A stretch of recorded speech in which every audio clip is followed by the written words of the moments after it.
nova crise na relação entre o governo israelense e os palestinos, só que é uma crise mais aguda, porque hoje, na verdade, ela não é apenas entre o governo de Israel e movimentos palestinos, mas também uma crise com outro país, um país vizinho, que é o Líbano.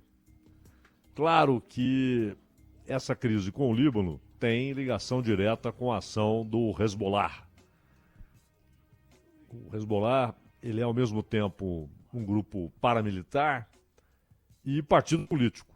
Aliás, um partido com representação importante no parlamento libanês. A questão ali, ela tem importância mundial. Acontecimentos cruciais ocorreram e ocorrerão ali e desencadearão consequências para o mundo inteiro. Isso é uma obviedade. Por isso é preciso prestar muita atenção no que ali ocorre. Há alguns pontos que tornam sem possibilidade os esforços de um acordo definitivo. A possibilidade é nula quando essas negociações esbarram nesses dois pontos que a gente aborda em instantes, né? Fato é que, inicialmente, houve uma ação no sul do Líbano, norte de Israel. Ali existe uma área azul, ou zona azul, como diz o pessoal da ONU. É uma área que está sob controle da ONU e que foi estabelecida quando o exército israelense deixou o sul do Líbano e ali foi colocada uma área como um amortecedor entre o Líbano e Israel. E nessa área você tem presença de tropas da ONU, mas com pouquíssima capacidade de fato deter se um dos dois lados decide se mover. E foi o que aconteceu. O Hezbollah estabeleceu uma espécie de instalação militar, pequena, mas uma instalação militar, e, portanto, mais do que importância operacional, havia ali um sinal político, né? Um sinal de que o Hezbollah não iria se deter em razão dessa área azul, dessa zona azul. Israel respondeu inicialmente com movimentos diplomáticos. Conversou com o governo libanês. É claro que essas conversas com o governo libanês, elas chegam ao Hezbollah, aos intermediários, até porque qualquer governo no Líbano tem de negociar com o Hezbollah por sua presença no parlamento e pela representação que parte da sociedade tem na existência do Hezbollah, parte da sociedade libanesa. O Líbano é um país peculiar porque a própria Constituição estabelece uma divisão de poder que leva em consideração aspectos religiosos. Então, pela Constituição libanesa, o presidente do país tem de ser cristão maronita. O primeiro-ministro tem de ser muçulmano sunita. E a chefia do parlamento fica com um muçulmano xiita. E há também a participação dos drusos, né? Que é uma derivação mais mística dentro do Islã. E antes da guerra da invasão do Líbano pela Síria, né? Foram 15 anos de ocupação e uma guerra interna, muita destruição. O Líbano era um país formidável, né? Um exemplo. As pessoas da região olhavam para o Líbano como um país extraordinário, chamavam de Suíça do Oriente. um país civilizado, bem arranjado politicamente, condições socioeconômicas boas. E a ocupação foi devastadora, que foi desencadeada pelo pai do Hafez Assad, o pai do Bashar Assad, o Hafez Assad. Hafez Assad, ele fez parte de um movimento que teve como expoentes aí o Saddam Hussein no Iraque e o Muammar Gaddafi na Líbia, portanto, não só na Ásia, mas também na África, né? A Líbia no norte da África. E que foi um movimento muito inspirado na figura do Nasser, o presidente egípcio, e uma ideia de pan-arabismo. Um vínculo étnico, cultural, religioso, que seria muito mais importante e relevante do que as fronteiras físicas. Tanto que Síria e Egito, que nem se tocam, né? Não há fronteira entre eles, o Egito na África, a Síria na Ásia, são próximos, mas entre eles há Israel, a Jordânia, geograficamente.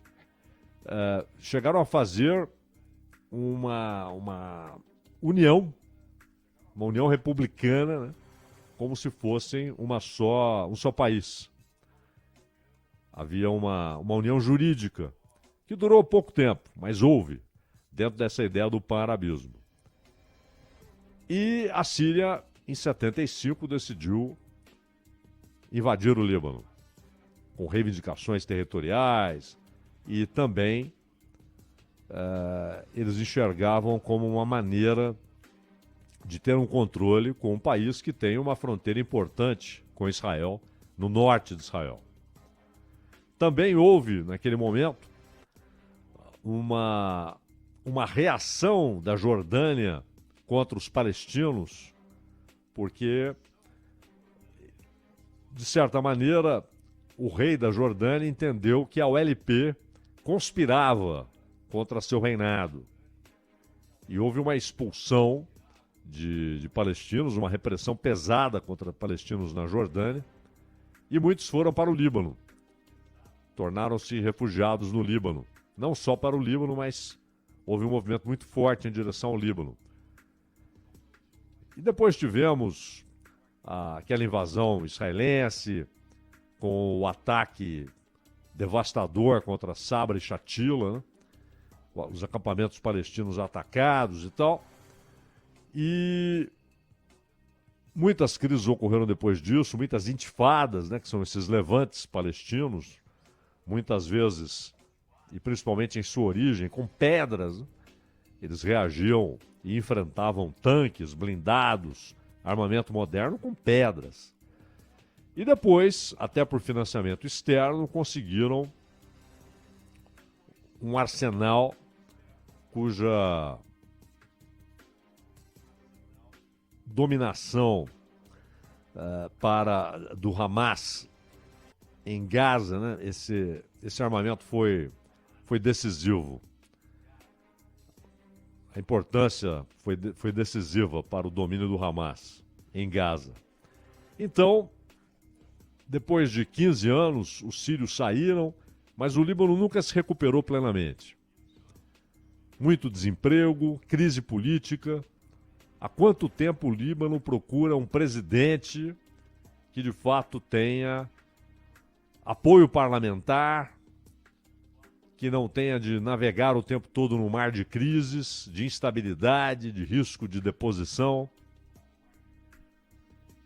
E além disso, houve mudanças demográficas importantes e também mudanças na divisão religiosa, né? Na distribuição da população entre sunitas, xiitas, cristãos. Não é mais a mesma divisão que havia na década de 40. Um Líbano instável é ruim para Israel e, claro, torna o Líbano mais suscetível de sofrer pressões externas e influências externas.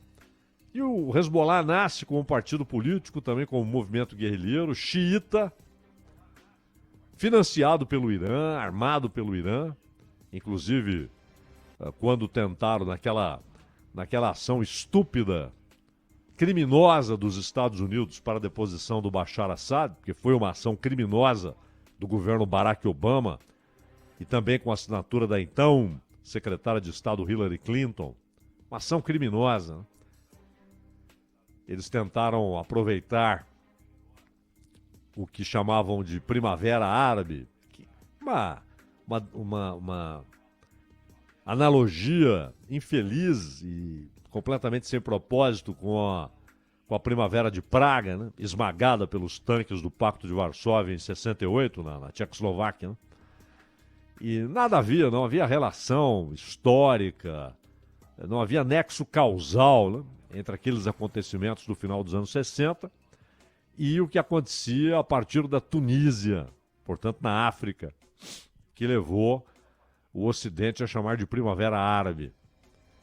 Mas eles deram esse nome e alimentaram esse nome no noticiário e a imprensa reproduziu alegremente porque imaginavam que isso daria à própria ação clandestina dos serviços de inteligência dos Estados Unidos e a ação pública, notória, do governo Obama para derrubar alguns governos na África e na Ásia, eles queriam dar um ar de movimento democrático e por isso gostavam desse nome de fantasia, Primavera Árabe. Não havia Primavera Árabe. E o que aconteceu na Tunísia, é claro, teve consequências no Egito, que tem uma importância regional muito grande. Foi a queda do Mubarak, a ascensão do Mohamed Morsi por voto, mas depois foi derrubado.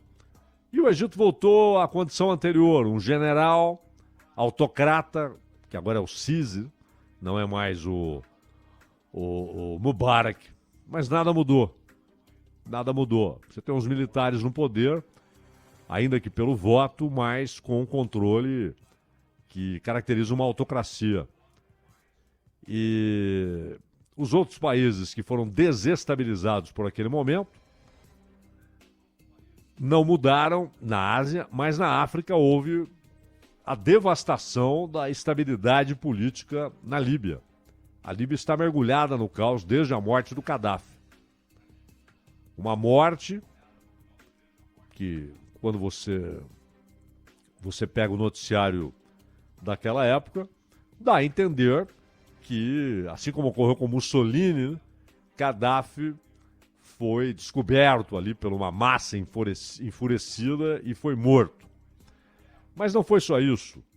Na verdade, aquele crime foi planejado, elaborado e executado na sua origem por forças ocidentais, principalmente Reino Unido e França. A França se assustava com o movimento de Gaddafi para que os países que antes faziam parte do conjunto de colônias francesas, para que esses países abandonassem a moeda francesa, o franco, e olha que, como dissemos ontem, né? Não, os franceses já não usavam o franco há muito tempo, usavam e usam o euro, mas o franco continuava circulando e isso dava à França controle monetário e, portanto, controle econômico e, portanto, controle político em 14 países. A Líbia não era um deles. Mas Gaddafi era um líder regional, não era apenas um líder líbio. Então a França queria o Gaddafi morto. Além do incômodo de que políticos importantes, inclusive o Sr. Sarkozy, políticos importantes da França, foram financiados por Gaddafi. E também o Reino Unido, assim como a França, o outro motivo da França, e também o Reino Unido, de olho no petróleo da Líbia. O que aconteceu? O caos.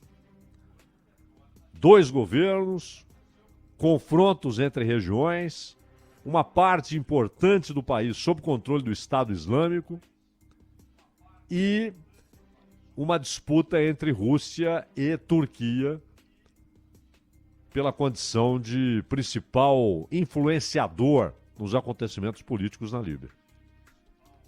Mas, então na África houve consequências. O Egito voltou ao que era antes, voltou a ter um militar autocrata no poder. A Tunísia vai se equilibrando. Há uma democracia que tenta se manter em pé diante de pressões de diversas ordens, né? Tanto os problemas econômicos que desestabilizam não apenas o governo, mas as instituições, e também movimentos religiosos radicais, que querem a derrubada de um governo que consideram impuro, consideram um governo que não atende às exigências do Alcorão. Mas na Ásia não. Houve um momento de grande instabilidade com o Estado Islâmico, que dominou um trecho importante do Iraque e um trecho importante da Síria. E usava a tática de se refugiar em cidades para enfrentar os bombardeios de Rússia e Estados Unidos. Foram derrotados em terra, e aí entra o papel dos curdos, posteriormente, covardemente abandonados pelo governo de Donald Trump. Foi uma covardia o que fez o Trump quando abandonou os curdos e eles se tornaram alvos de incursões militares da Turquia em território sírio. A complexidade disso tudo, ela deságua no confronto histórico de Israel com árabes da região. E, neste momento, há 3 frontes, 3 situações, frentes de conflito que Israel enfrenta. Jenin, agora com a desocupação, as tropas saíram de Jenin. O Líbano, porque foguetes foram lançados desde o Líbano contra o território de Israel, obviamente pelo Hezbollah, e a faixa de Gaza, onde a autoridade palestina não apita. Quem apita é o Hamas, com auxílio do Jihad Islâmico, um grupo minoritário na faixa de Gaza. Mas na Cisjordânia, em tese, os palestinos estão sob a administração da Autoridade Nacional Palestina. Só que eles perderam grande parte desse controle, até porque, em crises com Israel, a Autoridade Nacional Palestina ficou privada de recursos materiais para exercer essa autoridade, uma autoridade que ela nem de longe, nem sonha ter em Gaza. O Al-Aqsa foi expulso de Gaza em 2007, quando houve a eleição que colocou o Hamas no poder. E se a autoridade palestina negocia, busca acordos, ainda que muitas vezes com ações que contradizem as palavras, o Hamas não. O Hamas tem como meta o desaparecimento de Israel como Estado judaico. E o Hezbollah é, obviamente, uma das pontas de lança do Irã, que é, para valer, o principal inimigo de Israel na região. Então são 3 frentes. Em Jenin, o que acontece? Jenin, no começo deste século, tornou-se ali um lugar onde extremistas conseguiam organizar campos de treinamento e de armazenamento de armas que eram usadas em atentados em Tel Aviv, em Jerusalém. Israel entrou, depois saiu, há um vasto campo de refugiados e, recentemente, novos ataques e novas células que partiam de Jenin para ataques em Tel Aviv, em Jerusalém, em Haifa. E Israel, de novo, fez uma incursão. E do que é feito em Jenin? A autoridade palestina não tem conseguido. Tanto que hoje, as células até do Hamas, do Jihad Islâmico, dos mártires de Al-Aqsa, a brigada dos mártires de Al-Aqsa, e, obviamente, com financiamento externo. No momento em que Israel melhora muito sua relação diplomática com os países árabes. Houve um acordo inédito com os Emirados Árabes, com Bahrein e, o mais importante, a possibilidade de uma relação diplomática normal, regular com a Arábia Saudita, que é uma potência regional. Todos esses países que citamos Emirados Árabes, Bahrein, tem influência das posições políticas e diplomáticas de Riad, né, da Arábia Saudita. E claro que isso é um desafio para a família real saudita, para a família Salman, porque há muita resistência dentro da Arábia Saudita a um acordo com Israel. Mas esse acordo tornou-se possível, o que há alguns anos era inimaginável. E é exatamente nesse momento que esses conflitos estouram novamente e ao mesmo tempo que Israel lida com esses desafios diplomáticos, com a possibilidade, a perspectiva de uma mudança radical nas relações diplomáticas, mas sabendo que o equilíbrio é muito frágil e que um passo errado na repressão a essas guerrilhas internas, ou mesmo na faixa de Gaza, ou principalmente uma ação militar mais pesada em direção ao Líbano, pode fazer desabar tudo isso que foi construído lentamente, inclusive na iniciativa Abraão, né, que foi patrocinada pelo governo dos Estados Unidos ainda na administração Donald Trump. E claro, um acordo do governo de Israel, da sociedade de Israel com os grupos palestinos, porque Israel não quer perder a condição de Estado judaico. E há uma primeira reivindicação que é um problema, que é a diáspora, a volta de palestinos ou de descendentes de palestinos que deixaram a região em 1947, 48. Israel considera que essa volta seria na casa dos milhões e haveria uma transformação demográfica que levaria à perda da condição de Estado judaico. E a segunda questão, essa é incontornável, que é a Jerusalém. A Jerusalém oriental, a Jerusalém antiga, a Jerusalém bíblica. Porque a Jerusalém ocidental, essa está sob controle de Israel, é a Jerusalém moderna. Mas a Jerusalém oriental é onde está o que sobrou do templo, o templo de Salomão, é onde o que os judeus chamam de Monte do Templo, e os muçulmanos chamam de Esplanada das Mesquitas, né? Porque lá estão 3 mesquitas importantes, e é o terceiro lugar mais importante para os muçulmanos, depois de Meca e Medina, é exatamente Jerusalém. E a reivindicação dos palestinos de que em Jerusalém Oriental esteja a capital de um futuro Estado palestino. Ali, a antiga Jerusalém, que eles chamam de Al-Quds, a Santa. E para Israel, Jerusalém é a sua capital indivisível. Portanto, não há perspectiva de uma concessão para que Israel fique só com o lado ocidental e o lado oriental seja a capital de um Estado que não seja o de Israel. Essas duas questões sempre são o ponto em que esbarram todas as negociações que avançaram consideravelmente, inclusive aquelas de Isaac Rabin com Yasser Arafat, todas esbarram nesses 2 pontos incontornáveis. Danilo.